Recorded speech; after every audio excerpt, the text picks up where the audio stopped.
E João Fonseca segue fazendo história no Masters 1000 de Monte Carlo.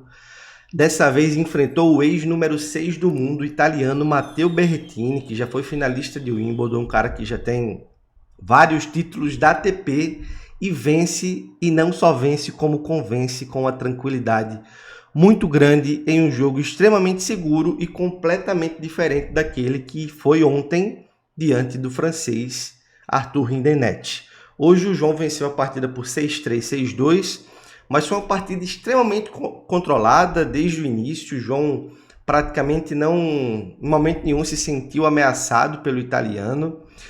E se confirmou aquilo que eu falei no vídeo de ontem de pré-jogo, que eu falei que as pessoas estavam colocando, de certa forma, um terror acima do que era necessário diante dessa partida. Porque o desempenho que o João vem demonstrando desde Sunshine Double até o momento aqui, e o desempenho que infelizmente o italiano Matteo Berrettini vem demonstrando também nos últimos jogos, faz com que eles vivam momentos completamente diferentes na carreira em questão às coisas que eles aspiram e esperam de desempenho nos torneios. O fato é que o João esteve um dia extremamente calibrado. Acredito que existe a possibilidade dele ter se guardado um pouquinho ontem, guardado a calibragem do forehand, do saque, de tudo para hoje, sabendo que a importância do jogo de hoje era maior. Ontem foi muito mais na raça, na determinação, na resiliência, e hoje foi uma partida que o João acordou de uma forma completamente diferente, acima da média, errou muito pouco. Já falando para vocês em aspecto de saque, por exemplo, o João teve 5 aces contra só 2 do Berrettini, que é um cara que saca super bem, sacou para 70% no primeiro serviço, enquanto o Berrettini foi 46%. Realmente foi uma partida extremamente de um nível acima do brasileiro, e ele conseguiu vencer com toda essa tranquilidade. Eu queria pedir para você deixar o like, se inscrever e deixar um comentário. E vamos falar sobre o jogo e como vai ser o prosseguimento do torneio agora. O João, de fato, acordou num dia extremamente inspirado, digamos assim, né? E é uma coisa incrível de se ver, porque a gente está falando de um garoto de simplesmente 19 anos. O João tá, se a gente for olhar por temporada completa, o João está no seu 2º ano de circuito profissional, e ele já se comporta em campeonatos dessa magnitude como se fosse um cara extremamente experiente. Ontem ele deu uma entrevista muito legal para um repórter da ESPN, falou que esse ano está mais maduro. É até incrível ver um garoto de 19 anos falar em maturidade, mas ao mesmo tempo é muito admirável, porque ele, para poder estar na posição que ele ocupa hoje, de ser alguém tão relevante para um país tão grande como o Brasil, de fato ele precisa se tornar alguém maduro, e o João ele está conseguindo se perdoar mais, ele está conseguindo, quando acontece, errar, mas ao mesmo tempo deixar aquele erro para lá e continuar persistindo naqueles pontos, na tentativa daquilo que ele está fazendo dentro de quadra, e eu acredito que isso está ali recompensando, né? Esse é um aspecto que, inclusive, para muitas pessoas que acompanham tênis, estava virando até meme. O pessoal falava, o mental do João, o mental. Eu acompanho muito o canal do Alenzão, tênis além do óbvio, e isso virou até meme lá, mas de fato é um aspecto que o João precisou evoluir. Ele evoluiu muito bem, e hoje em dia ele dá demonstrações de fato de que é um jogador que consegue jogar torneios grandes como o Masters 1000 de Monte Carlo, chegar em momentos decisivos e ainda assim ser um jogador que lida com aquilo com uma naturalidade. Eu queria também falar com vocês referente aos números da partida, porque a gente teve números muito legais que acabam demonstrando o quanto que o João está evoluindo em todos os aspectos do seu jogo. Eu já trouxe inicialmente a questão dos aces, que o João fez 5, o Berrettini 2, um jogo sem duplas faltas. Os dois tenistas realmente, em questão de saque, são de muito alto nível. O Berrettini já é reconhecido por isso há pelo menos 5, 6 anos. O João Fonseca, desde que surgiu no cenário profissional do tênis, no circuito profissional do tênis, ele está sendo um dos caras que mais se destacam relacionados a saque. O João colocou em quadra 70% dos primeiros saques, isso é um número extremamente positivo.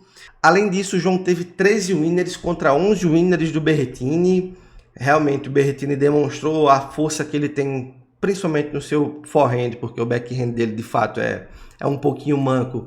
Isso foi um aspecto que ficou bem equilibrado na partida, porém o desequilíbrio começa quando a gente começa a olhar para as estatísticas de erros não forçados. O João teve 13 erros não forçados, enquanto o Berrettini teve 23.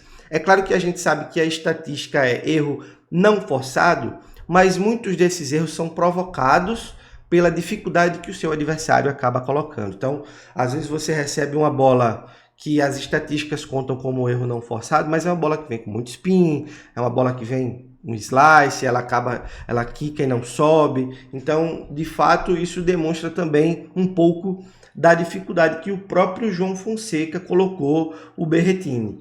E um aspecto que eu falei ontem que seria muito importante seriam os pontos de devolução. O João vem treinando muito as devoluções de saque desde o início de Monte Carlo. Inclusive eu trouxe um vídeo curto mostrando que o João estava bastante focado nisso. E o João simplesmente teve 50% de aproveitamento em pontos de devolução, 12 de 24, enquanto o Berrettini teve 4 de 31, ou seja, 13%. Realmente foi uma coisa que foi extremamente decisiva para a partida. Mas além dos números, é importante a gente falar a forma como que o João jogou. Primeiro de tudo, é claro que o João hoje teve um dia extremamente privilegiado em que ele errou muito pouco. Então a gente sabe que quando você está acertando tudo, isso vira uma bola de neve e você de fato começa a ficar extremamente confiante. Mas além de tudo, as escolhas táticas que o João fez durante o jogo lhe premiaram muito. O João teve vários pontos que ele sacou bem, ele bateu o forehand chapado bem, ele bateu o forehand com top spin muito bem. Ele bateu slice, então assim, o João ele variou muito bem o jogo e é isso que uma quadra pesada, que exige tantos pontos longos como a quadra de Monte Carlo, que é extremamente importante. O João soube jogar o jogo no saibro e cada vez mais ele está virando aquele saibreiro mesmo, que joga no fundo da quadra, que fica com as costas ali um pouquinho mais próximas da parede, que alonga muito mais os pontos, que não quer encurtar os pontos. E isso está fazendo com que o João se torne cada vez mais um jogador extremamente perigoso e letal, porque, além de tudo, ele tem o vigor de um jovem de 19 anos e a maioria dos adversários dele já são jogadores que não têm todo esse vigor. Ao mesmo tempo que quando você tem 19 anos, você não tem o seu preparo físico com relação à força, com relação à agilidade completamente formado, mas ao mesmo tempo você tem o fôlego. E esse fôlego acaba ajudando muito para jogar partidas nesse contexto, como é o caso da partida de Monte Carlo. Então, realmente, João Fonseca está nas quartas de final do Masters 1000 de Monte Carlo. É um jogador que está evoluindo cada dia mais. É um jogador que está fazendo com que a gente crie expectativas, e expectativas realistas, não são expectativas somente de torcida, de sonho. E isso é muito legal para a gente, porque o garoto, de fato, está se colocando em meio aos grandes e eu acho que ele está chegando para ficar. Provavelmente, seu próximo adversário agora é Zverev, que aí, de fato, as coisas já começam a se afunilar. E se a sequência acontecer de acordo com o que é esperado, é Zverev, depois é Sinner, depois é Alcaraz, e aí são jogos, de fato, que o João vai começar a entrar nas partidas como azarão e não mais como favoritos, como foi nesses 3 primeiros jogos, mas ao mesmo tempo, diante daquilo que ele tem jogado, pelo menos contra o Zverev, eu acho que fica muito próximo ali dos 50-50, no máximo 55 para o Zverev e 45 para o João, mas são partidas jogadas e antes de pensar em Sinner e Alcaraz é muito importante a gente pensar no próximo confronto, que existe ainda a possibilidade de ser diante dos Isulbergs, mas já está 1-0 em sets para o Zverev. A partida do João foi muito rápida, foi 1h13 de partida realmente para 2 sets, muito rápida, e a gente ainda não tem a definição do outro confronto. Mas é isso, foi um jogo sensacional e a gente fica na expectativa para amanhã, ainda não temos hora para a partida do João. É isso, meus amigos, eu queria agradecer você por assistir mais um vídeo, muito feliz com esse desempenho do João. E para comemorar e para que o João aumente as chances de vencer essas quartas de final amanhã, se você puder, deixa o like, se inscreve, deixa um comentário aí. Vamos Brasil, vamos João Fonseca. É isso. Tchau, tchau.